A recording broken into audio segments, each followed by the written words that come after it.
Hello, thank you for joining me once again on the long road, which tonight is taking me to Wellesbourne, a Warwickshire village just outside of Warwick itself, where I'm doing yet again a fairly last minute booking. I was messaged this morning by Harvey Hawkins, who's a good friend of mine, and also actually was my roommate up in Edinburgh, so I've got a lot of time for Harv.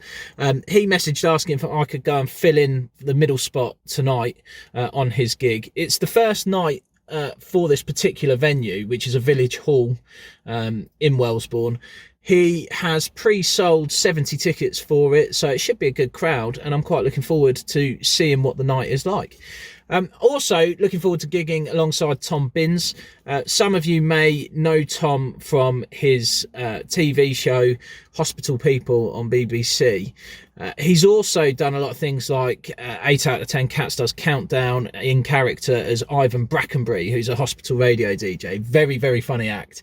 But the thing with Tom is that I think is really clever.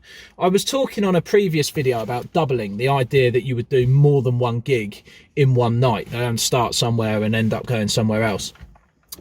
He's taken that one stage further. Because he's a character act, it allows him to do more than one character on the same bill. So we've actually had him at the Comedy Cow in Milton Keynes, where he did all 3 sections on that particular night.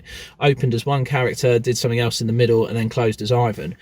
Tonight I think he's doing 2, so he will open as his comedian psychic character, and then he will close as Ivan, with myself and Harv in the middle. I just think that that's a really clever idea. It makes perfect sense to me. He's going out to one gig, but doing 2 sets, making the whole thing much more viable financially. So really, really smart idea. I wonder if a few acts will kind of follow in those footsteps and try and do the same sort of thing. Tonight is also the night before the general election. The last few weeks have been absolutely dominated by this in the news. Everywhere you turn, you seem to hear people talking about politics. Don't worry, I'm not going to do a big political rant. I learnt my lesson on that by posting something earlier in the week on Facebook. It wasn't even meant to be that political. I'd just seen a paid for advert by the Conservatives, and I thought it was funny to deliberately misinterpret what they were saying. But it kind of opened the floodgates of people having their say on what I'd posted, and I ended up in a situation that I really didn't like, where friends of mine who don't know each other were kind of battling it out between themselves and having an argument. And I think it's a real shame that politics has gone that way. On the one hand, I think it's great that people are taking more interest in politics and are kind of getting involved.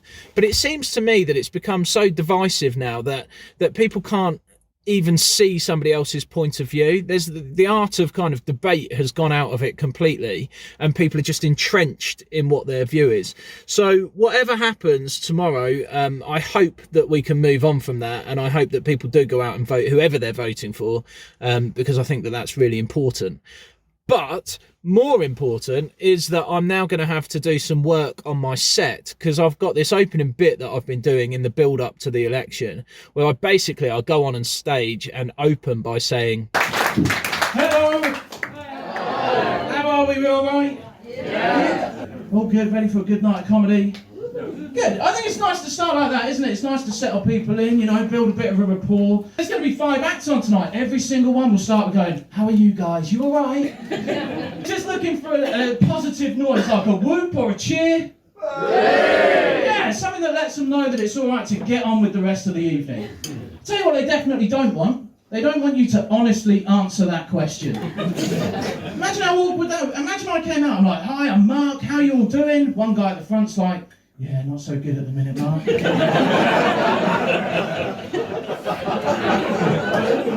Just been through a messy divorce. Now the new woman I've shacked up with's giving me a nightmare. Things aren't great at work either. If they carry on the way they're going, I might be out of a job by Christmas. That'd be awkward, wouldn't it? How would I deal with that? I'd probably have to be like, "Oh, well, thanks for coming out, Boris."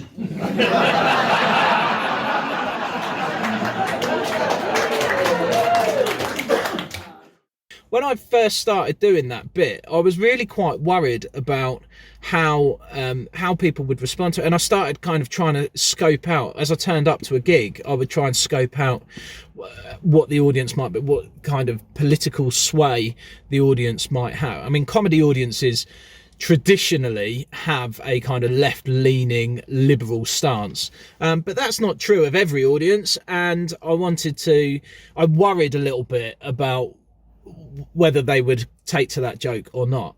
What I've actually found is it doesn't matter what people's politics are. They could laugh at that, they could get on board with that. They liked the kind of disguise in the setup to it, and I think that that's really nice. So I'm quite reticent to get rid of that. I don't really want to be doing away with it completely, but I don't see quite how that's going to work after the election. So at the very least, it's going to take some rewriting. Worst case, it's going to mean ditching that bit. So I will make sure that I run it out for what could be the final time tonight and start with that. Anyway, I'm going to get on the road and get to the gig. As always, I will check in with you a little bit later on and let you know how it's gone.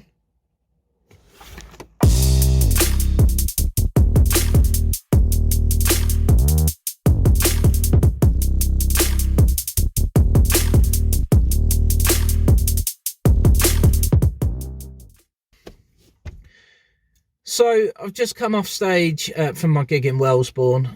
It was a little bit of a weird one tonight. Not quite sure what the issue was. Definitely the crowd were an older audience, so I'm not sure if some of the things that I was talking about and some of the language that I use, maybe some of them found offensive. I don't know, although there were a couple of the older people sort of laughing and seeming to enjoy it. In general, it was in a village hall, as I said earlier, but it was on a stage, but there was no separate lighting for the stage. So the audience themselves were fairly well lit. Now, I've talked about that in the past, and I do think that when an audience can see each other and see themselves, they do tend to feel a little bit more self-conscious and maybe don't feel quite like they can get so on board with what you're talking about and just relax into it.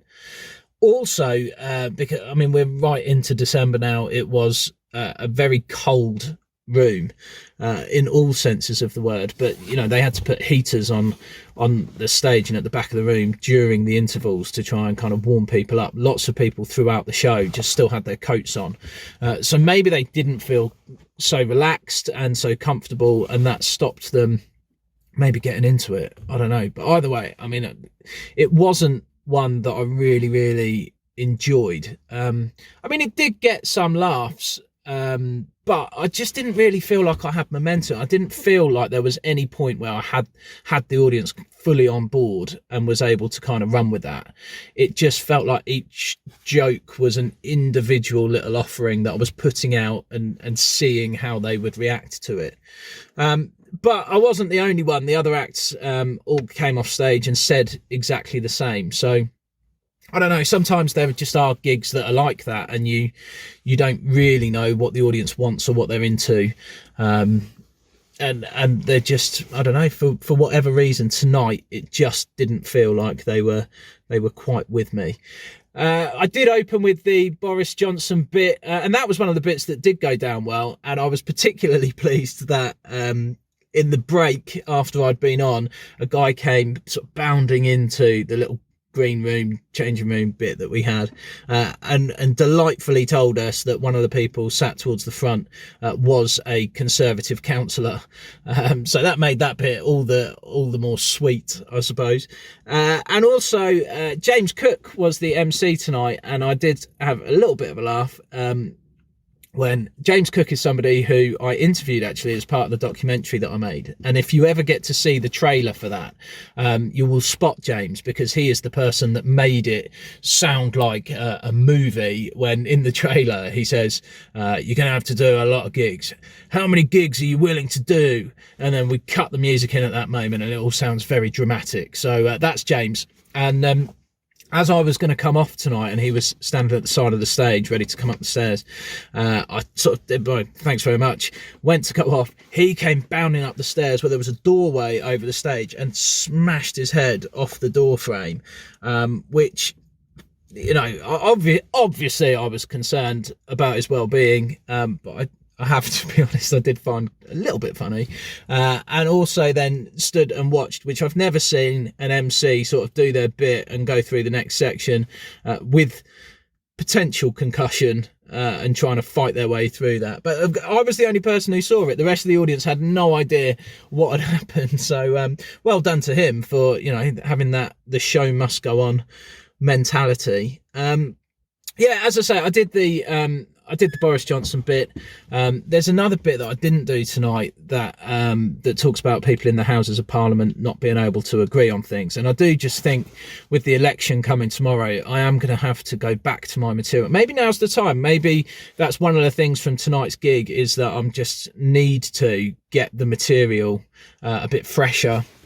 I did definitely notice that towards the end, I could have been giving it more in terms of the performance. And I think if I'd done that, maybe I'd have won them over just that little bit more. But yeah, maybe now's the time to start addressing that and thinking about writing some new material. I think that's the thing with topical.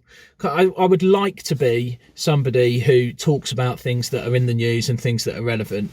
But it's just so hard to be topical and to keep churning out good quality stuff. There's a comedian called Sean Mio, who's been going for years and years and years. And I think it was him that in an article that I read said that he does do that, but he takes a news story and rather than talking about that story specifically, he tries to find what's funny in it and talks about that as a more general idea.